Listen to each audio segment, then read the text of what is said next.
Hi everyone, my name's Anna Marie. Welcome to this card making project. In this project we're going to be making a tone on tone card because I know that you love them so much. I'm going to be using lots of products from Anna Griffin. All the details I'll put below in the description box of links of where you'll be able to purchase them from the craft channel, or you'll be able to take the title and take it to the HSN website and get more information on there as well. So I'm going to start off with an ivory card blank base. It's a 7x5" card base, and this is the size of it on our cardometer, just slightly smaller than the A5 but bigger than the A6, so it's a good size for your cards. So I'm going to start off as always, and I'm going to do the inside first because I know so many of you enjoy watching me make the insert panels. I'm going to be using one of the Ornate frames from Anna for this. Now for this I've actually just used some normal text weight paper in ivory. I've taken it through the die cutting machine and I haven't embossed it. So I've actually got just the outer section of the cut ornate work around the edge.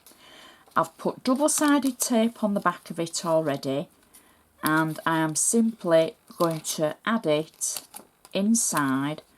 Now this won't affect the card opening or closing in any way because it's flat and it's on double-sided tape, it's not on 3D foam. So I'm just going to position that in the centre of the card, and you'll notice it's only stuck in the middle. That's what we want. We want a bit of movement around the edges. So the next thing I have is I've used from the Paper Tricks 2 the little flag die, and I've already added gold foil over the top of it. This was a cold foil. Now I know many of you have got mink machines, hot foil machines, things like that. You'd be able to do the process with that, or just normal gold cardstock would work as well. So I'm going to pop this in the middle of our ornate frame, and then I've got a sentiment that I've stamped out and it says good luck to you, and I've stamped it using Anna Griffin's French gold just on a little bit of ivory paper, and I'm going to pop that in the middle of our flag like that, just for our insert. Obviously if you're wanting more room for your sentiments, things like that, maybe make a bigger square in the centre, or actually cut the frame and then add a section panel through the middle to elongate it so you've got more room to write.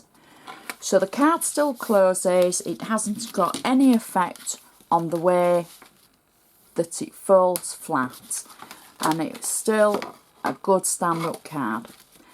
So the front of the card, the first thing that I've got is I've taken some card stock and I've run that through the Garden Cuttings embossing folder. I'm sorry, the name escapes me at the moment of the actual folder I've used. The only thing I want to point out is just because the pattern runs that way, it doesn't mean to say that you can't use it landscape. So even if it's horizontal, nobody's going to shout at you or poke fun at you for using it, you know, horizontally, because a lot of the products, you know, think outside the box with them and you're making a beautiful card.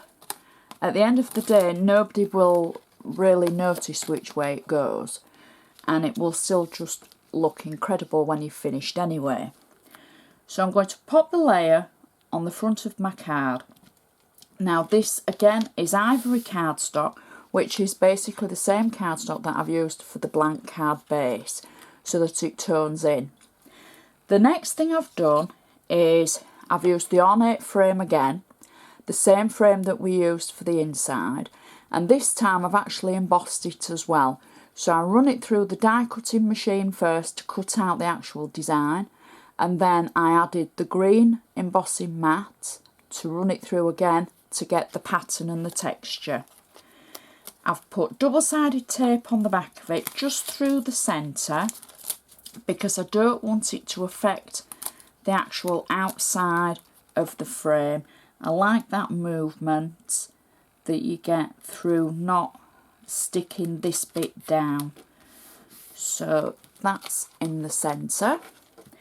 The next thing I have is I've made some of our fans. These are the half-size fans that we've made before and you've seen me use in lots of different card making projects.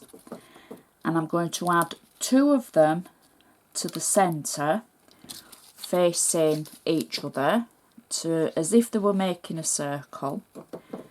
And you'll notice I'm using wet glue for this. It's only so that I can position them, because the next thing I've got is a sentiment, and I've taken a sentiment from the Rose collection. I will double check that. I'm going on memory here. And I'm going to place the sentiment between the 2 fans, and I've added double-sided 3D foam on the back of the sentiment so that it fits between them, and that's why I wanted to use the glue, so I could position them so that it would sit nicely between the 2. So I think it's a little bit crooked, so we'll straighten that up.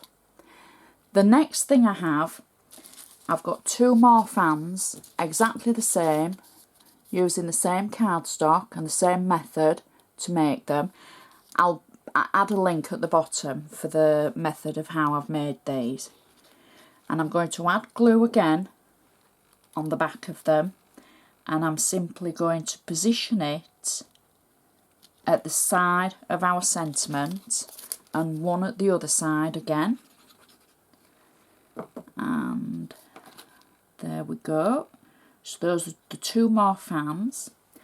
Now the last thing that I've got are 2 of the gold bows, and I've added double-sided tape on the back of these, and I'm just going to peel the back of the tape away, and I'm just going to add a little bit of glue as well, just to be sure, because I'm going to position these over the side of our fans and just over the sentiment, and I'm going to do the same at the other side, and this is really going to finish off this card nicely, and you'll see it's such a simple but effective card and quite quick. So we'll just add that one over the edge of the other side like that, and that finishes off our card so perfectly, and you'll see it's just been a quick and easy card. So I hope you've enjoyed watching this. If you've got any questions, please feel free, please comment, because I love hearing from you. If you've got any ideas or there's anything you'd like to see me demonstrate, I'll do my best. I get back to everybody that comments, and feel free to give me the thumbs up. So thank you so much for watching, and I shall see you again next time.